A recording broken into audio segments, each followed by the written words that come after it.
From KVUE News in Austin, you're watching Texas This Week with Ashley Goodo. Good Sunday morning. Early voting in the November election starts in 1 month, and there are plenty of elections headlines to talk about. So let's get to the 3 things you need to know in Texas politics.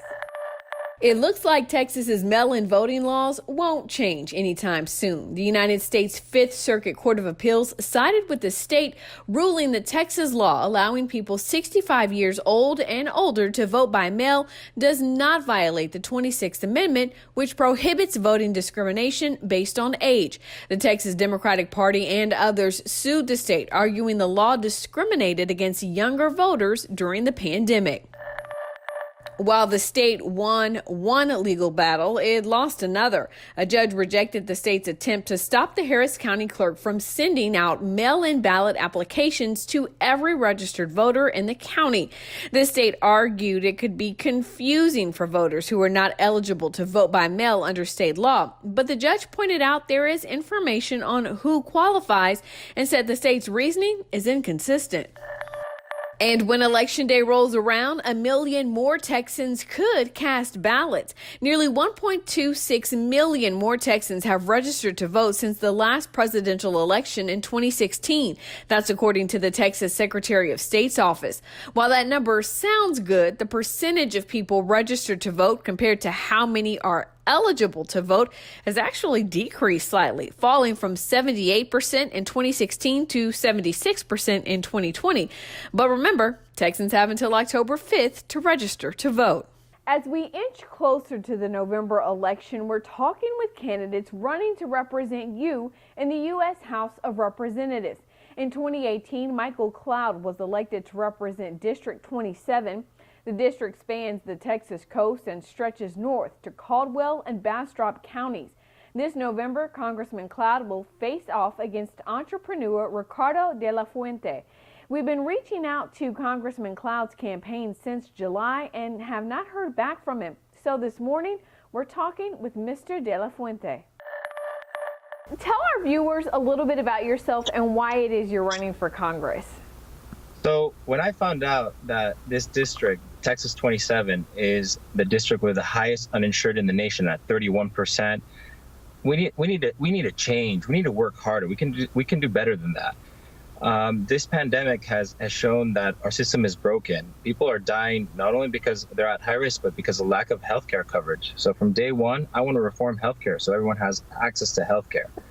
Texas is about 27 to 31%, and the average in the nation is about 8%. So, part of my platform is healthcare. My experience I have experience in development with infrastructure as well as assisted living facilities. So I know what it is to live a long, healthy life, and I want to bring that experience to the table. I've worked in small business my whole life. Small business, I believe, represents the backbone of the economy. On average, 4 to 5 employees for every small business. I know all these big corporations like Whole Foods got all these huge relief packages from the government, but a lot of the mom and pop shops suffered and they didn't get the relief they needed. So I really want to, champion and support the small businesses, the restaurants. Imagine how many jobs that represents. A lot of our favorite restaurants may be shuttering. A lot of people don't even know if next week, everyone in the hospitality is really hurting because they don't know if next week they're going to be shut down. So I know there's a lot of uncertainty. So we need a lot better coordination between federal, local, and state. I think right now there's a lot of discoordination, and we can do better than that. So as congressman, I'm ready to work hard. I'm ready to represent everybody. Everybody's going to be welcome in my office. I know right now there's a lot of racial tensions in this country. I think, to bypass that is number one, we need to invest more resources in community and police relations. Number two, education. Education, I think, is a tool and a foundation for society to prosper. Right now, everyone's going back to school. A lot of the people, my constituents, a lot of the lawyers I've been talking to are worried because, in some cases you have 3-4 generations in one household. They don't have enough computers. They don't know how to use all these online learning tools. They don't even have internet connectivity in lots of parts in the rural areas, even the resources they need. So last week we actually had an opportunity to donate some laptops to kids that were going back to school. But it's really a tough time right now, and it's all hands on deck. and there's no days off. So during the primary election, you were actually running for Congress in 2 states, Texas and California. This obviously raised some eyebrows. You lost the primary in California, won in Texas.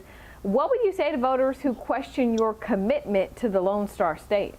Well, I'm currently in Texas. I've established residency here in Texas. Been doing in Texas with my family over 20 years. So we've created jobs, I think more jobs than the current congressman has created. I ran, and the reason why I ran is to increase the Latino vote. A lot of the districts I've chosen are districts where you have a majority Latino, but you don't have a non-Latino representing that district. So I'm trying to get out the vote. I feel Latinos are very passionate about politics, but unfortunately the data suggests that over half do not go out and vote.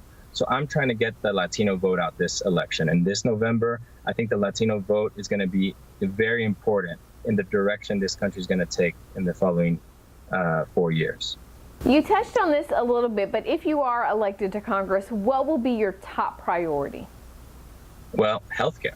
I mean, with this district being the highest in the nation at 31%, that's a top priority. We can do way better than that. We need to bring that way down. The other one is to support the small businesses. And we need to also put more resources and guidelines and help for schools to reopen. So, we make sure the future leaders of tomorrow are getting the education they deserve and the resources that families need in order for their children to prosper and to learn, to educate themselves. I want you to share some final thoughts with our viewers about why they should elect you this November. Well, if you want to change, if you want someone who's going to work hard to bring about change, I really ask for your help. And I hope you can remember me on November 3rd. I ask you if you can vote early or vote by mail. And if you do vote, I want you to remember my name, Ricardo De La Fuente. And please try to socially distance, wear a mask, and vote for someone that is going to represent you. I'm ready to represent you and be your voice in Washington. You can learn more about De La Fuente's campaign at KVUE.com. You have until October 5th to register to vote. Early voting runs from October 13th through the 30th, and Election Day is November 3rd.